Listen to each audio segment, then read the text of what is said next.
Welcome to Ebas Gallery channel. The 2017 Mercedes-Benz E300 4Matic is the entry-level all-wheel drive E-Class competing in the luxury midsize class.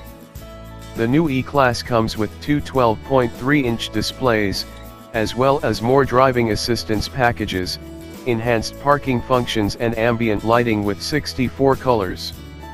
I just climbed from the car Mercedes calls one of the most intelligent machines ever made. When it landed here a couple months ago, the new E's reputation for self-driving or autonomous capabilities was well documented.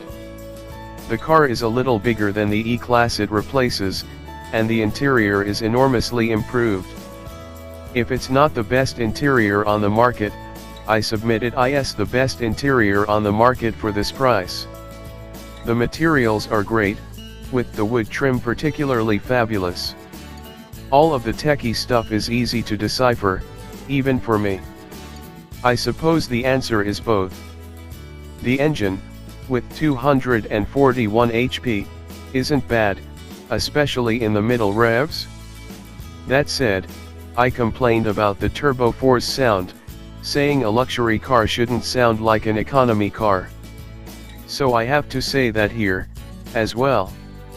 It just doesn't seem right to have an engine sounding, well, like a four-cylinder in my $71,000 sedan.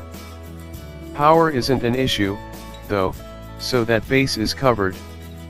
The E-steering is fine, well-weighted, and isolated, and the ride or handling mix feels good.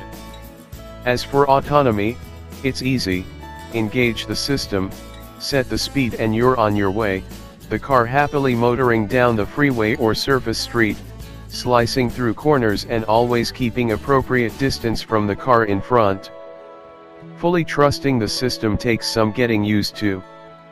Benz says the E300 can switch lanes by itself if you just flick on the turn signal.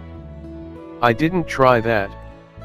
Benz also says the car can do all this from slow to freeway speeds by itself. I didn't leave it in autonomous long enough to find out. I'm a newbie at this, as are all of us. So even though I spent a weekend driving the latest E, I'm not sure what I think of the autonomous stuff. Need more time to play with it. Like I said, it's a whole new experience.